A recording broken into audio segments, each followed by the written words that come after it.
I'm Al McFarlane. Good afternoon. Welcome to the Conversation with Al McFarlane. Today is January 18th, 2023. I'm glad to be here and glad to have you along.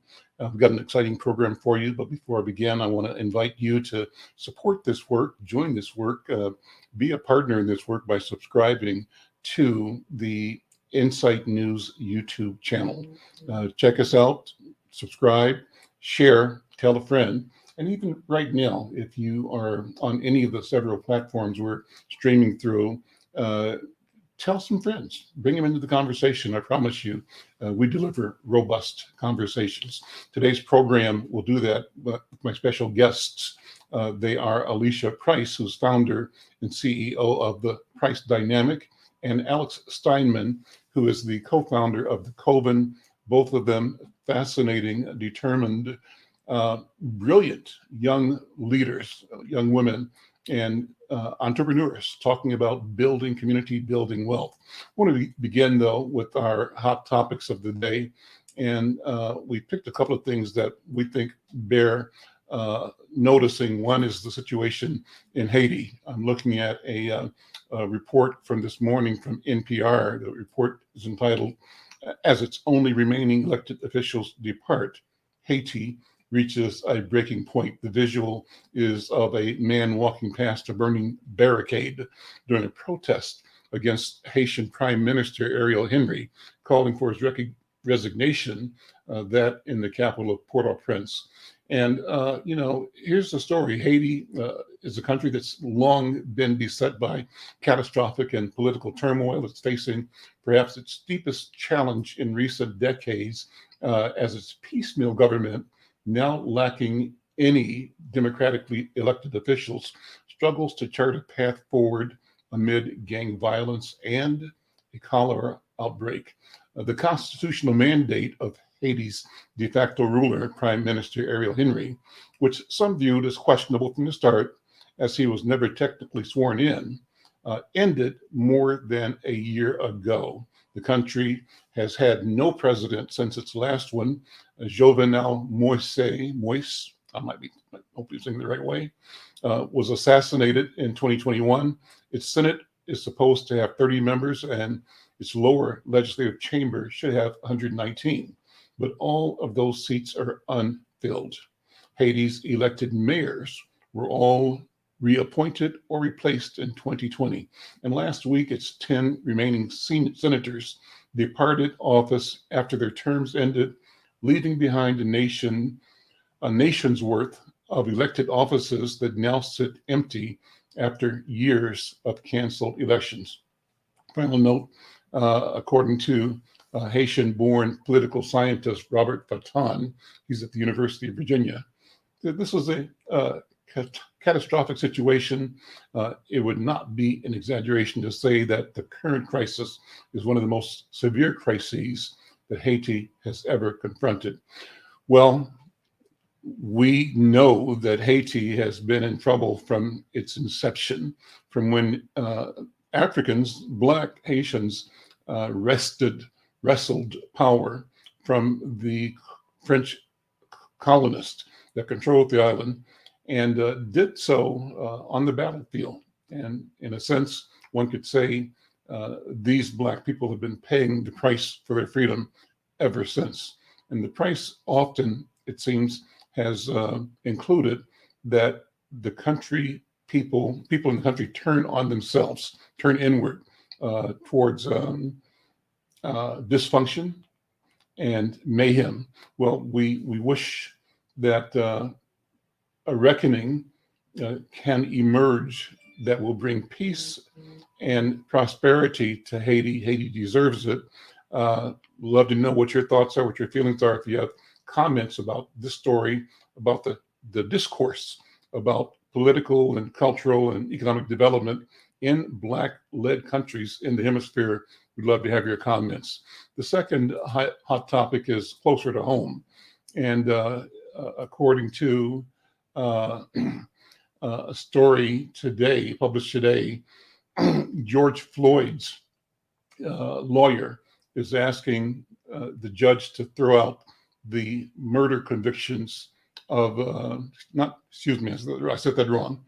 Derek Chauvin's lawyer is asking the court to throw out the conviction of Chauvin for the murder or the death of George Floyd. So in the story dated today, it says that a year of protest happened on May 25th, 2020, George Floyd's death at, I'm mixing my notes here. I'll restart. Derek Chauvin's attorney is set to argue that Minnesota should throw out his state murder conviction in the death of George Floyd in a hearing today.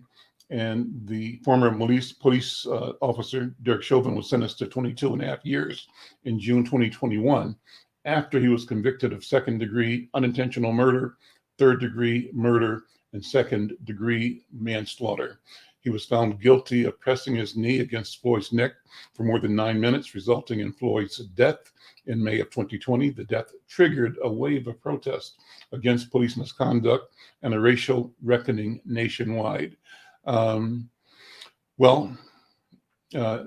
Chauvin's attorney, William F. Mormon, is going to argue that the pretrial publicity was more extensive than any trial ever in Minnesota, and that publicity and ongoing civil unrest and the alleged exclusion of evidence and misconduct from the prosecution led to an unfair trial.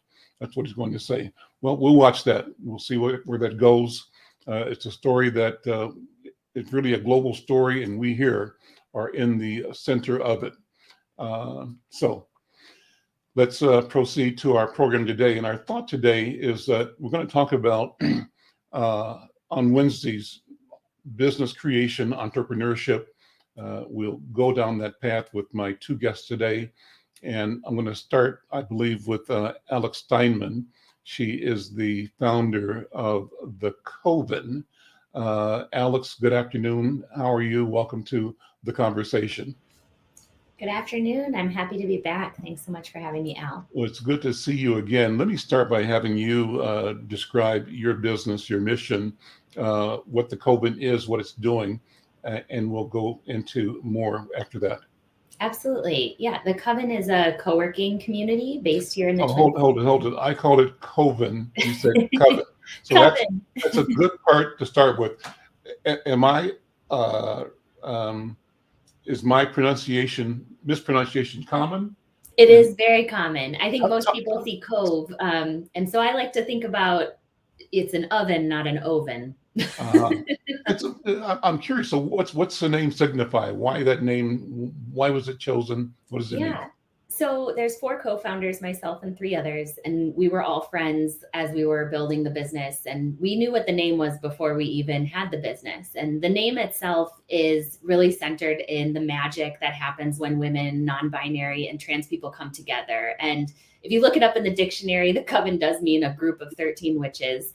But when you think about the root of the word Coven, it means to convene or to gather, which we love. And we also love that it has a little bit of teeth to it too. So we don't mind the witchy vibes, but truly it's all about gathering and coming together and really seeing what folks can do when they, bring their own businesses to life, when they step into a leadership role or economically empower themselves through leadership development and entrepreneurial development, which is what our business is all about. So like I said, we're a co-working community. We have 2 locations, one in Minneapolis, one in St. Paul. We're growing outside of the state as well with franchising. Which is a really exciting opportunity for us. We believe that, community is in community. And so having someone else own their own community space, we can provide them with the playbook of how to do it, but they know best how to engage their people. So we're excited to do that as well. Let me react to the name conversation that you had, and how I'm interpreting that, taking it in, is there's a certain audacity in that naming and in that process. 2 things happen there. One is that you are claiming and demonstrating and acting out of your right to define and to create the image and story, the narrative of who you are and what you are doing in the marketplace and in the world, number one. And then with intention, it seems to me, given the dictionary definition that you gave, you believe and are demonstrating your ability to smash ignorance, to destroy it, to shatter it, and to bring awareness and light and clarity and reason thinking into the public discourse. Am I far off on either of those? Wow, I'm gonna rewatch this and take your language. I'll give you all the credit, but I'll take that language. Yeah, we really believe that, we can own the language. We can own.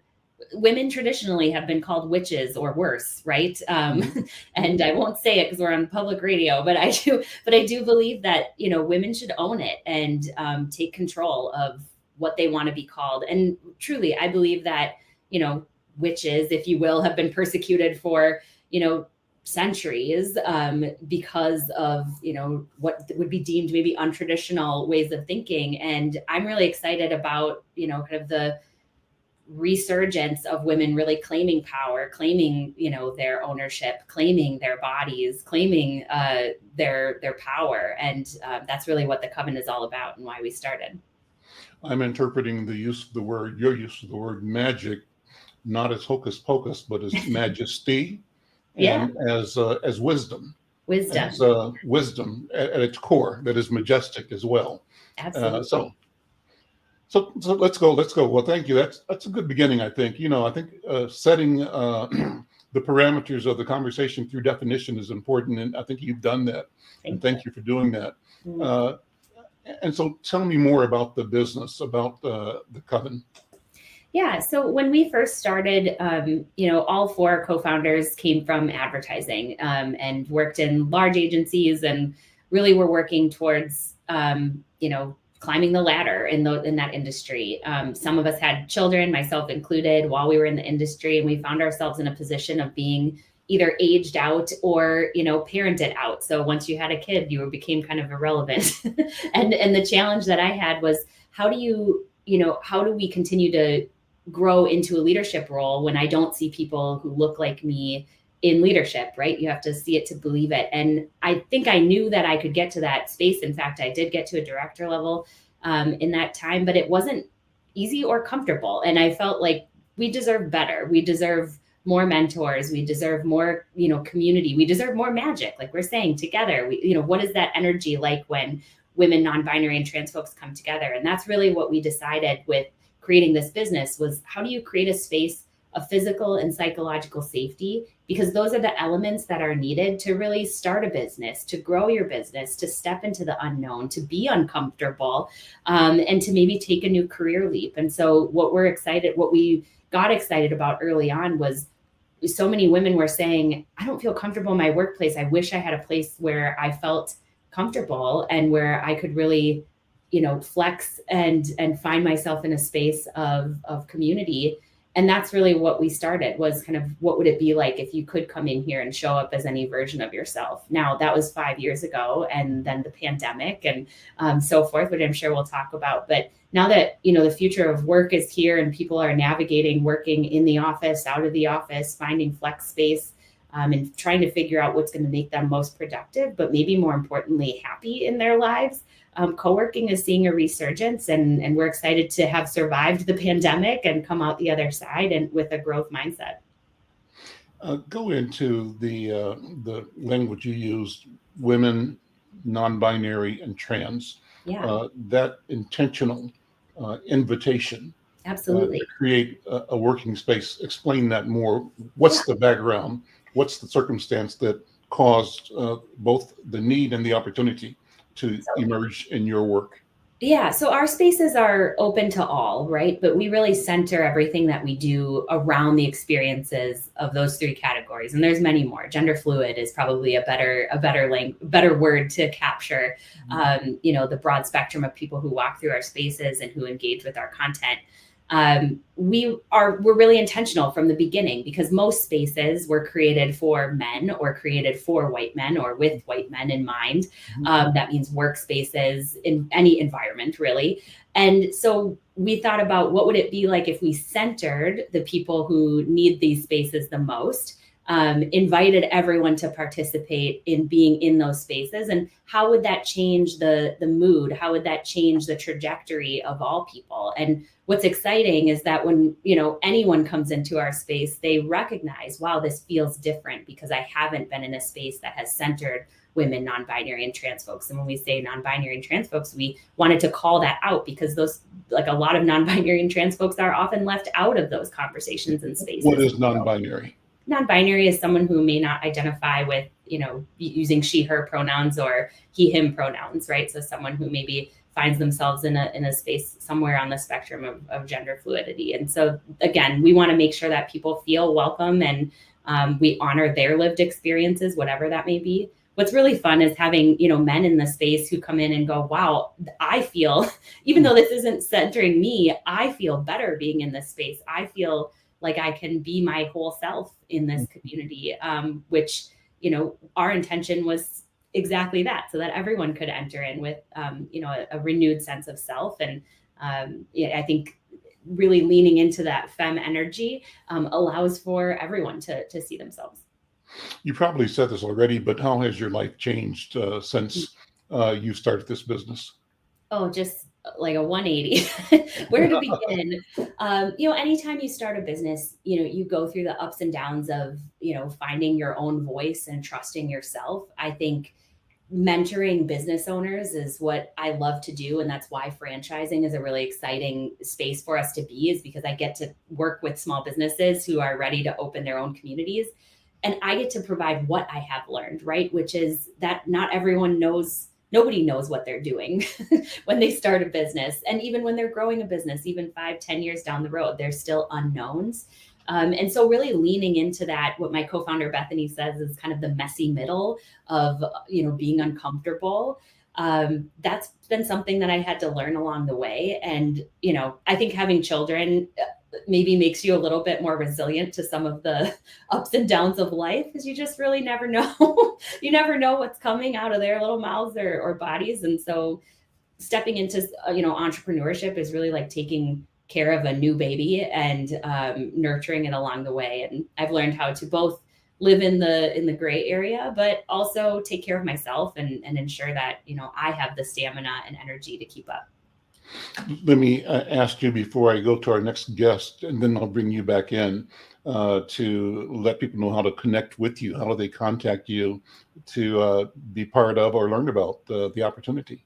Yeah, you can find us at thecoven.com or hello@thecoven.com if you're interested in connecting with us via email. On Instagram, we're at thecoven.co, and on Twitter, we're at thecoven.co. So excited to connect with all of you. I'm Al McFarlane. This is The Conversation with Al McFarlane. I'm going to continue the program, bringing in my next guest. My next guest is Alysha Price. She's the founder of an organization. What's the name of the organization? Let's see. I'm looking at her bio here. Alysha, hold on one second here. And the Price Dynamic, of course. CEO and founder of the Price Dynamic. I'm trying to navigate through my notes on my screen, so if I'm a little disjointed, I can tell you that's the reason. But Alysha is from North Minneapolis, where I am right now. She's part of this neighborhood. I asked her which Price family she belonged to, and she threw out her uncle's name, Shane. Shane is a dear friend. Everybody knows Shane Price, and therefore everybody knows the Price family. It's a great brand, a great name. Alysha, welcome to the conversation. Thank you for being here. I want to just say a little bit about the bio I've got in front of me, that you are a qualified neutral family mediator, trained motivational interviewer with a bachelor's degree in human services and family studies and a master's degree in management. As I said, you're a North Minneapolis native. You've been in the work of eliminating education and health disparities for over 20 years. You are a 2019-2020 Innovation Fellow, recipient of the Bank of America Emerging Leaders Program, and a recipient of the Minneapolis Award for Outstanding Commitment to Community. And, as a CEO and as a founder, you've demonstrated a personal investment to improve communication within co-parenting families, reflecting a belief that effective communication is the cornerstone to healing fractured family dynamics. Well, let's stop there with the intro and bring you and your voice to the table. Alysha, Yes. thank you for being here. Thank you for having me. I am so honored. Well, it's an honor to be with you and Alex as well. Let's take a minute and talk about your business, your vision, what you do, and how you do it. Yes. So the Price Dynamic is a co-parenting education, visitation, and consulting firm. And what we do is, in short, help parents stop arguing in front of their kids. So we try to get straight to the point. But we help single parents to become cooperative co-parents and learning what it means to team in order to raise our children to be healthy and whole. We recognize that there's a gap in services around actually supporting parents to have the wherewithal, the resilience to work together as a team and, not leaving them alone as they're doing that, whether they're transitioning from a divorce, if they've never been married, or also working with families who find out through genetic testing that they're now a parent. So we're working within the gamut of what parenting looks like. And I'd also like to add not just family dynamics that have broken or torn or across households, but we also work with married couples who are trying to figure out how to have that perfect dance of parenting together, sharing values and structure for raising their children. That's amazing. And you do this as a business, right? Yes. Yeah. So people hear me say all the time that growing up in Kansas City, my grandma would say, mind your business, boy, mind your business, right? And the statement was a metaphor that said that everything around you is business, and you need to pay attention. And so I've come to often say, our health is our business. Yes. Our wealth is our business. Our education is our business. And we need to look through a business lens at all we do, because that is the process by which we establish value of our time, our thoughts, our energy, and our priorities. What do you think about that? I would agree 100%. And I will add to that is get out of grown folks' business is another thing I used to hear. Right.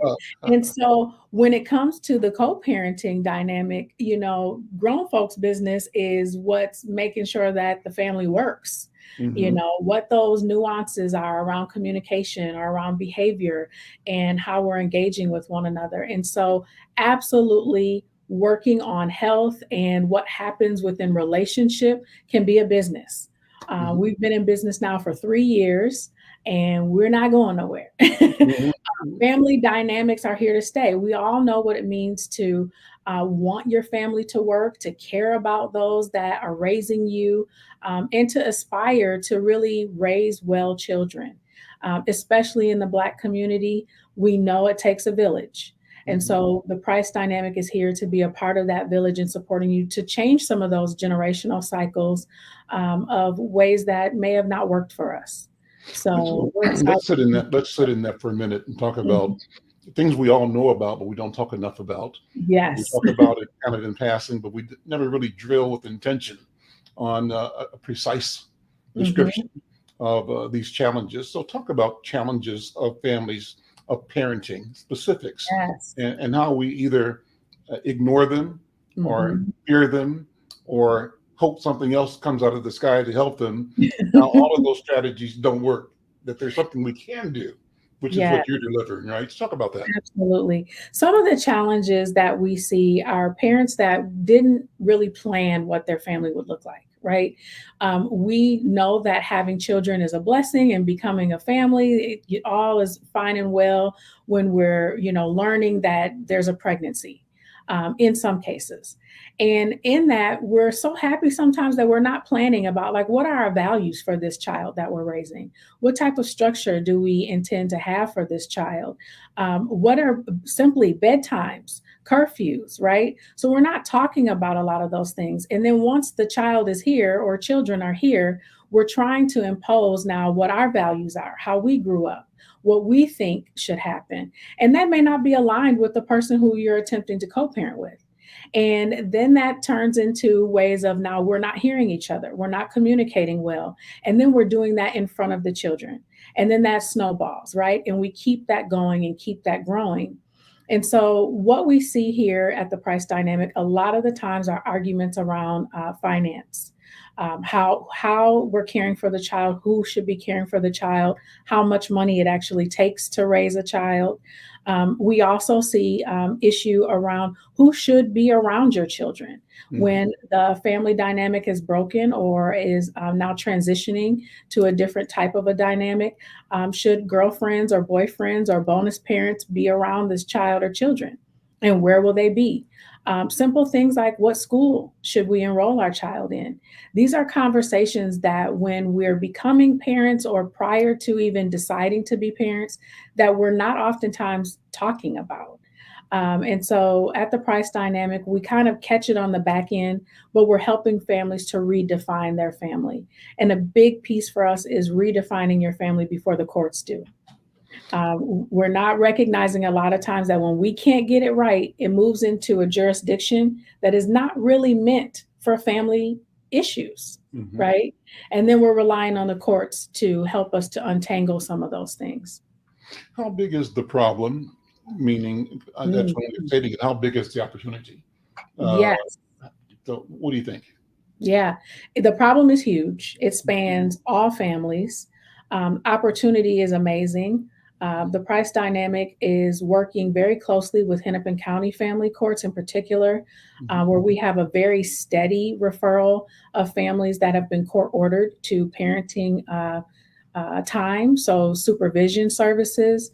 And also, this is astounding to me, so I will share, between 2019 and 2022, there were 3,214 paternity cases in between Hennepin County and Ramsey County. And now when we know that there's a paternity case, we're looking for who is the father, right? And this is genetic testing that has to happen. So once we find out who that person is, we're now expecting these two individuals to co-parent. And who's here to help them, right?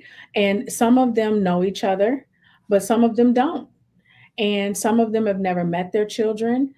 And so we're providing a safe space for just even that subset of families to learn how to work together and to connect.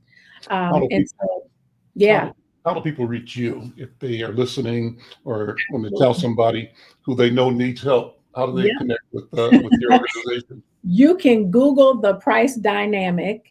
But we're also at, www.thepricedynamic.com.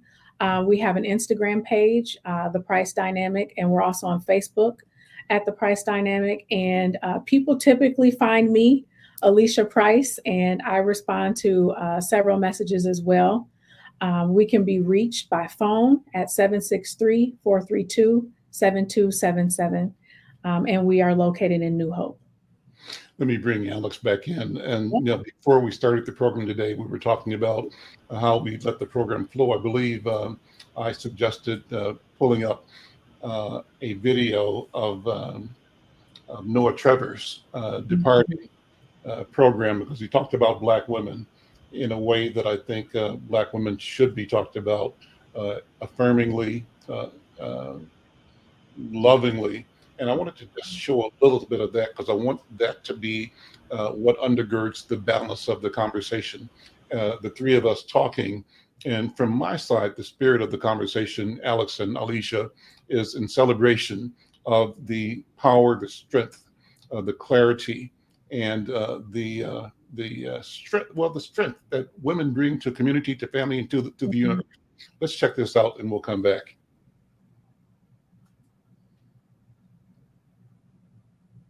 This is random for some, but special shout out to Black women.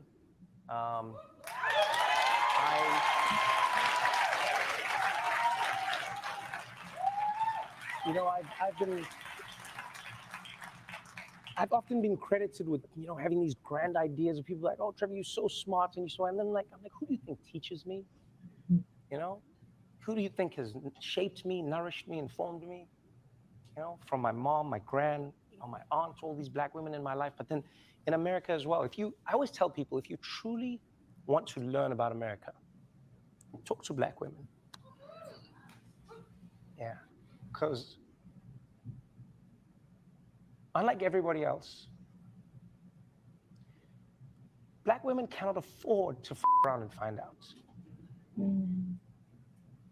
Black people understand how hard it is when things go bad, especially in America, but any place where Black people exist, whether it's Brazil, whether it's South Africa, wherever it is, when things go bad, Black people know that it gets worse for them. But Black women in particular, they know what shit is, genuine. People always be shocked. They'll be like, why do Black women turn out the way they do in America? Why do they vote the way they... Yeah, because they know what happens if things do not go the way it should. They cannot afford to around and find out. And to Black women who have taught me, all of them, the scholars online, the authors. He goes on and on. That's a wonderful statement, and I wanted you all to react to it. And I wanted to, as I said, use that as a baseline, sort of an understanding. It's Al McFarlane's appreciation of you and of Black women, the women in my life, my wife, Bobby, my daughter, Batala. I think both of you guys know Batala McFarlane, and my daughters, Celine and Chrissy and Shelley, and my mom. But all the Black women in my life, and Yasmin, and you, Alex, and you, Alysha. It's a tribute from me to all of you. What do you think about the statement he made, first of all, and how does that energy affirm or inform your work? Alex, what do you think? Well, the first thing that came to mind, and I saw this clip, soon after it aired, and it was so powerful. And, I don't know Trevor Noah, but it felt awesome, to be honored and recognized by, someone who gets it. And I think, the first thing that came to mind is, women in the US are starting 1,800 new businesses every day. That number has gone up since that survey came out in 2019. That was pre-COVID numbers. We know that Black women are the majority of that number, starting new businesses. And it's because we're solving problems, because we recognize that the systems that currently exist can't solve the problem. And so we either have to live within that system and change from the inside, or we have to create something brand new and try something. I think Trevor Noah hit on this too, in that, we typically only get one shot, right? So because we have so many onlys, what I call onlyism, when, you get to the top or you own your own business and you're a Black woman and something goes wrong, the weight that you carry of, not only the people who, could fill your seat afterwards, but you carry the weight of your ancestors, you carry the weight of the generations before you who fought so hard to get you to that role. And if, mistake by your own or someone else's mistake, that's your fault. And, that's hard to fall, right? And I think that's a real challenge that I think we all face, as many of us are onlys in our position, where if it all goes down, we're the ones who get hurt the most. And it, can reflect poorly upon the rest of us. And so I think we carry a lot of that weight. And so hearing those words from, Trevor and others, and hearing kind of, you, Al, and other people who've recognized this is a really great opportunity to honor Black women. It feels, supported, hands under your feet, and on your back. Alysha, what do you think? I would have to say I absolutely agree. The first thing that popped into my head is we stand in the gap. We know what it feels like to, not have, and we aspire to have more constantly, and we're holding that for everyone around us. And that's a part of what Alex mentioned, of that problem solving, that willingness to stand in the gap. And I think that we just have this type of nurturing and love that covers so many and goes so far. We're so unaware sometimes of the reach that we have. And I feel like his emotion in that video speaks to that reach. We span so many cultures, so many lives and touched so many people. And I would just say to just be aware, of who we are, how powerful we are, and to own that every day, because we're influencing by just being, by just showing up. So let me ask you both, right now, what do you say has contributed to your success in business so far? Alex, then Alysha. Well, there's so many people. I'll name one person in particular, and she might be watching this, Shantara Hardy, who's a local entrepreneur and community builder herself. She calls herself a gatherer, I think is what the word, or collector of people. That's what she uses. But I just know that she's got, my name in her mouth when I'm not in, and when I'm not in rooms, and I'll get a call from somebody who I've never met before who says, Shantara said, I need to talk to you. And so I'm here to call you. And I think it's people like that who've been in my life, who have put me in positions that I didn't even know that I was ready for.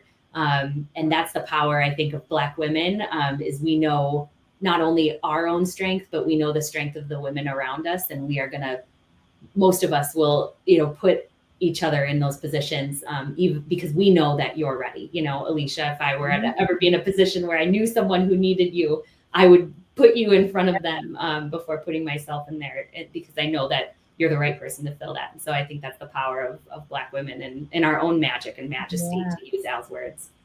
And what are you discovering, Alysha, as the things that contribute to your success, even though your business is new, relatively new? I think you certainly presenting yourself as successful. What is the source of that success? You know what? It's my family's legacy. I learned how to love unconditionally. And that is just kind of the underbelly of what the price dynamic is all about. Loving people as, who they are and how they show up. And I saw many relationship types. I saw, divorces and marriages and breakups and makeups. And in my family, all of those people still came around for holidays. It didn't matter if you were, the ex, you were still welcome. And I think holding that and knowing that as a family value of the Price family has really helped to keep me grounded in what it looks like for the Price dynamic to continue to succeed. Have you both experienced challenges that brought doubt or concern about whether you're on the right path or made the right decision? And the question really beyond that is, how do you move forward in your business journey despite the challenges that sometimes seem either insurmountable or daunting? What do you think, Alex? Well, I'll tell you that owning a business that's a physical space in the middle of COVID can be was a real challenge.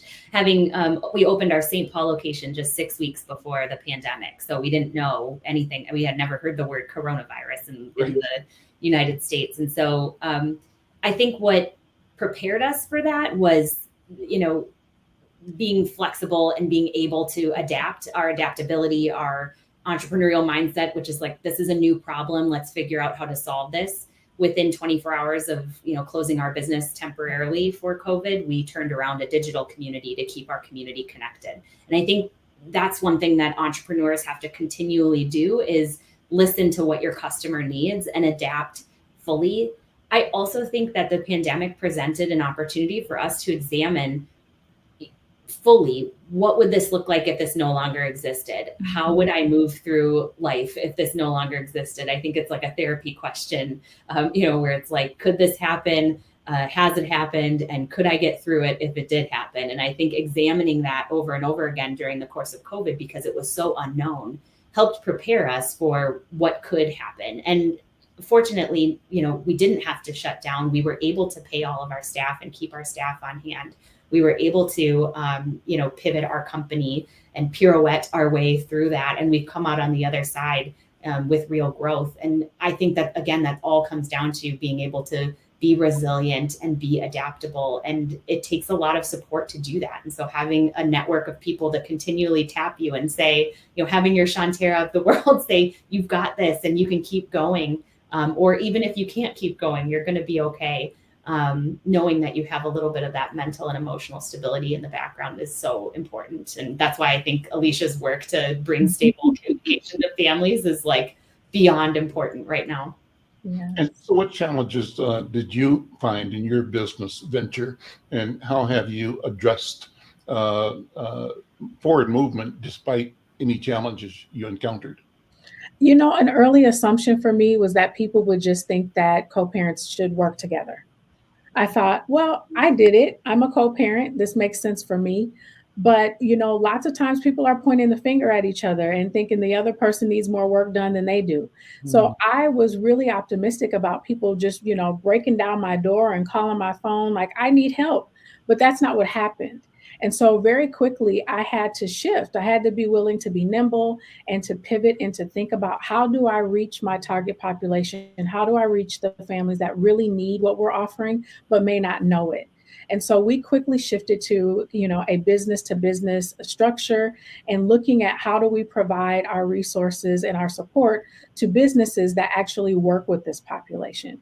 So if there are schools or organizations that are working with families that are identifying as single parents or struggling with what it looks like to co-parent, maybe dealing with custody issues or divorcing. And so we took that route to then start to find the families that we actually wanted to impact.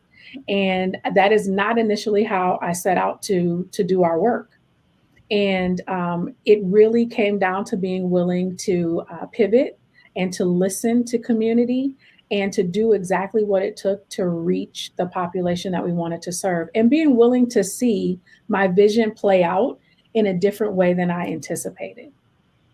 How does the notion of community work in your business? Let me set this question up by saying that in my generation, at least, the stories you hear business people say, Black men and women say, is that we don't get support from our own community. We live under this cloud that says that our people believe that the white man's ice is colder, that the white man's fire is hotter, and that if white people do it, it's probably real. But if somebody Black is doing it, there's got to be a problem with it. So part of our socialization and our mental programming is programming that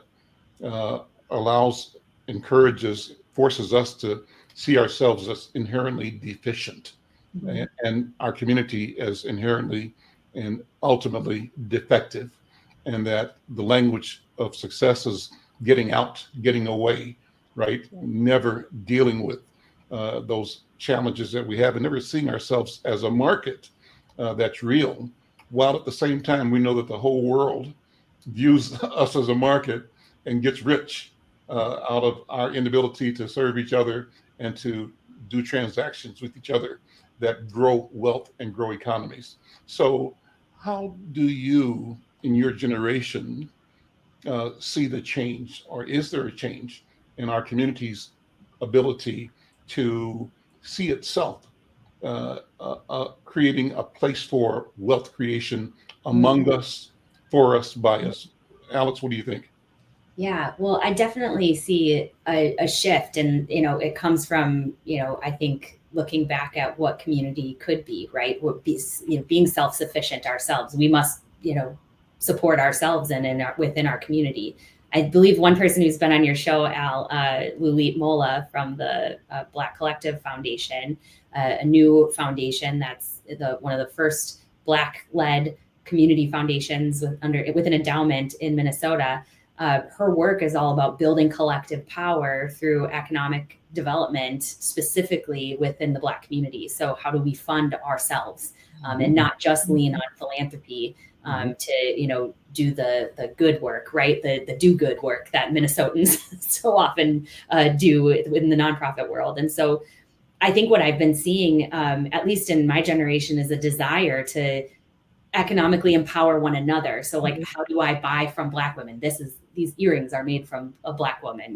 How do I eat in Black establishments? Where can I find the best Black made toothpaste? I mean, those are like lists and things that are coming out here in the last handful of years that I think people are really craving, community connection not just from where can I be in proximity to other Black people, but where can I truly put my money so that I know that a Black family is benefiting from this. And we see that in, the establishment of Black chambers, the establishment of, these public and private partnerships that are coming together to help make sure that procurement in large organizations have a huge pipeline of Black and Brown owned businesses to feed into the growth of larger organizations. So it's really exciting to hear that, people are energized by doing this. I hope it's sustainable.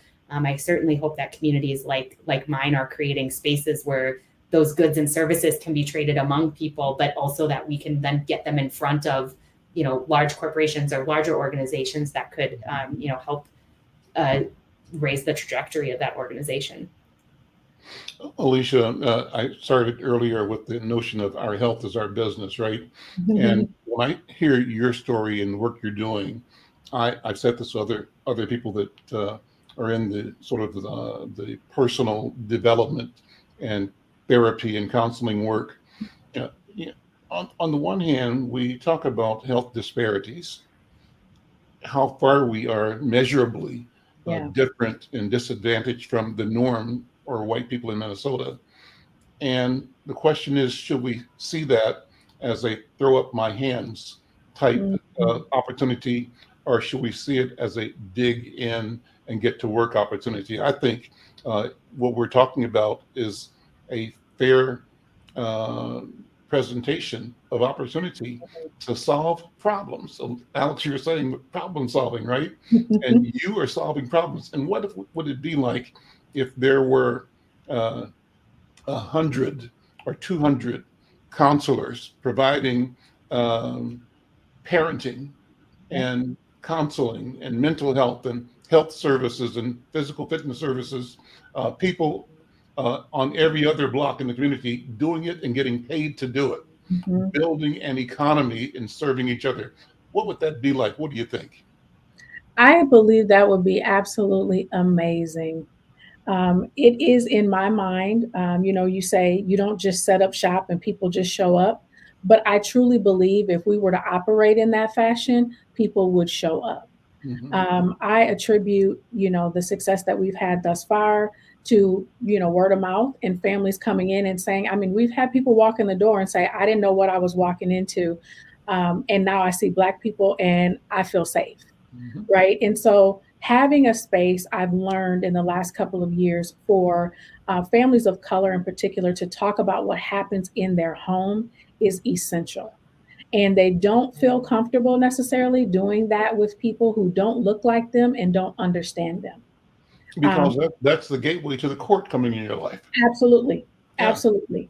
And I also started with, helping with family mediation, because we have lots of individuals that are not of color who are mediating families of color and don't understand how we speak to each other, don't understand the affliction in our voice, the tone of voice, the cadence. There are so many nuances to the ways that we communicate that, we need support with, and then we need to be able to dismantle a lot of the stigma and stereotype that comes with, communities of color and the ways family engage with each other. And so I think if we were to set up spaces where people could freely communicate and get the support that they need, actually ask for the support that they need, that would be amazing. One of the things that we've struggled with here at the Price Dynamic is that people assume that our business is a nonprofit. And they assume that when you help families, it should always be free. Yeah. And so I would also encourage people to understand that when you are working on your healing, it should also be something that you're willing to invest in. The Price Dynamic is a social enterprise. We are not just a nonprofit organization, and my family should be paid for the work that we put in and that we do. Yeah. And so also shifting, our thinking around the importance of investing in ourselves and securing our families and dismantling, the disparities that are in our community.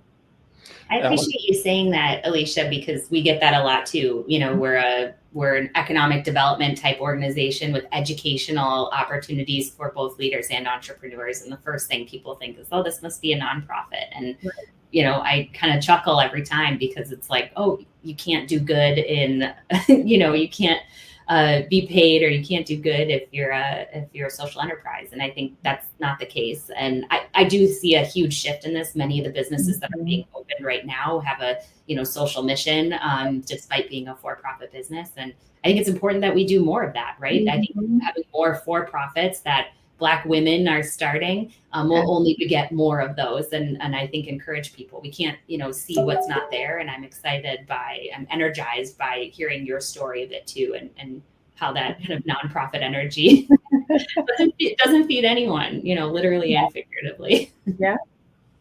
Well, I think this notion of entrepreneurship is just so important, and I think that both of you, are doing phenomenal work in demonstrating the value of the enterprise mind and clarifying our discussion about money and profit and profitability.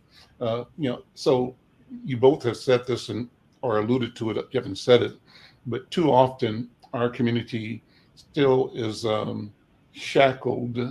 mind shackled by this idea that wealth is somebody else's domain and not ours, that we feel that to be wealthy or to want to pursue wealth is really something that is not an asset, but makes you, and so we have too many of us, I think, determined to be mediocre and resistant to their own personal call to ascension, to development, and to productivity, because we've been acculturated to think that just enough is enough when it really isn't. What do you guys think? I'm not saying what I really want to say. I'm struggling for the words, but I'm in a direction. The direction is, how do we change the narrative about entrepreneurship in our community and among our people? That's what I want to say.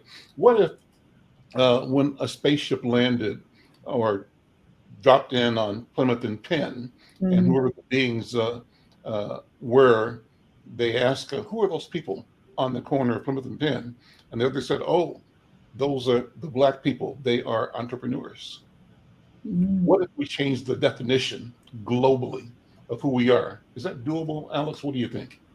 I think it is doable. And I do think it takes, those who've, been successful entrepreneurs to come back and show people what it is to be an entrepreneur and what it takes, and help people educate people on how to do it effectively, efficiently, and sustainably.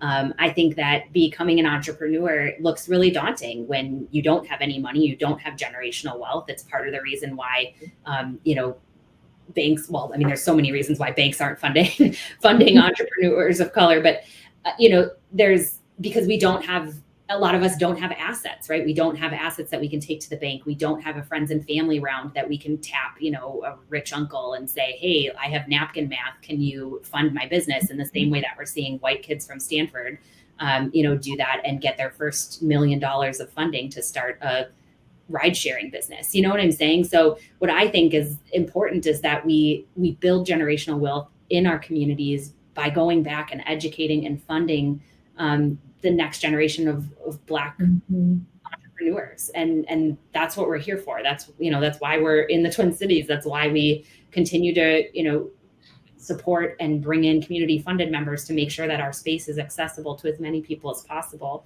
It's why we have free digital memberships through Hennepin County to make sure that folks get access to our entrepreneurial content. And that's really important, right? Education is important just as much as funding is.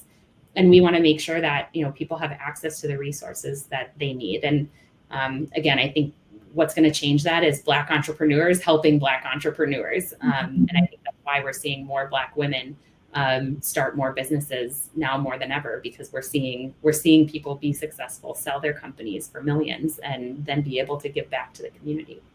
Alex, what was your career path before becoming the entrepreneur that you are? I was in advertising. So I went to the University of Minnesota and studied journalism and public relations, and then worked at an ad agency in town called Fallon. I was one of the only Black employees, one of the only Black women there for about a decade, and then left to start the Coven. Okay. And I mentioned your training background, but did you have business background before stepping out into your own business, Alysha? I did. Actually, prior to stepping into my business, I was in nonprofit leadership for several years as an executive, supporting a very well-known organization in North Minneapolis, and had worked in nonprofit leadership for years prior to that. Okay.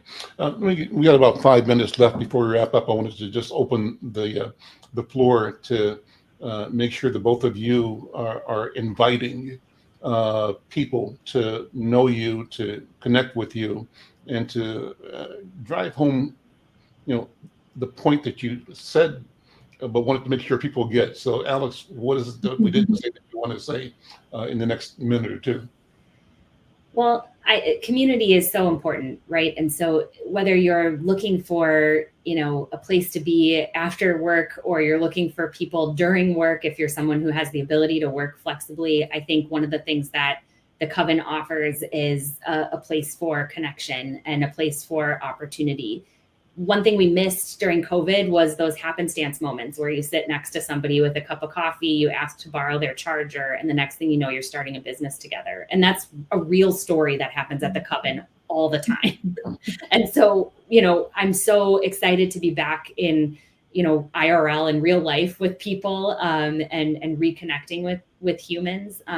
My work through the Coven allows me to do a lot of incredible work with the public and the private sector and nonprofit sector. I'm a part of a coalition called the Groundbreak Coalition, which is led by the McKnight Foundation, which is one of the core pillars there is about bringing more money to Black entrepreneurs. And so I'm excited to be leading that group, that work group, to bring billions of dollars into the Black community and ensure that our communities are stepping into entrepreneurship and are able to sustain and grow themselves. So more on that to come, but I'm really honored to be a part of that. My work at the Coven takes me in a lot of places around economic development. Awesome. Well, thank you for being here. I'm going to close with you, Alysha, and I'll ask you, we mentioned your Uncle Shane and the Price family, to talk about whose shoulders you stand on more broadly. Who's your mama? Who's your daddy? Who's your grandpa? Where y'all from? And all that to say where Alysha is going, not only in the next year or two, but with a generational lens. Mhm. What is it that you're going to be creating for the world and for the next century through the steps you take today? Yes. Well, I stand on the shoulders of my grandmother, Cherie Lovelace Jackson. She was a very strong and powerful woman and had signs all around her house that said, "Yes, you can." I miss her dearly, and I now own all of those signs, and they're throughout my home and my office. And so I believe each day and every step of the way that what I think of, I can do. And that is how the price dynamic has actually come to fruition. I believe for years to come, what we have created as far as our legacy and generational change is that you can define your family before you have a family. Being intentional about what you want to do as a parent, how you want your children to be raised. And we have single-handedly changed that in my family. I am doing it better than my parents did, and my son is going to do it better than I am. And I'm positive that my grandchildren will have a very different outcome and will understand what co-parenting looks like, but actually be raising their children in the same household. And so we're really working to create an environment where parenting can be what you want it to be, and removing that stigma. And at the Price Dynamic, we believe in the inherent dignity of all parents. So if you make a decision to do better, we're here to support, and we hope to see that happen for years to come. Alysha Price, thank you so much. Alex Steinman, thank you so much. This has been a wonderful conversation. Keep up the good work. Both of you must come back. I want to spend more time in the areas of your stories and your successes. I'm Al McFarlane. Thank you for being here. This is The Conversation with Al McFarlane. We'll see you next time.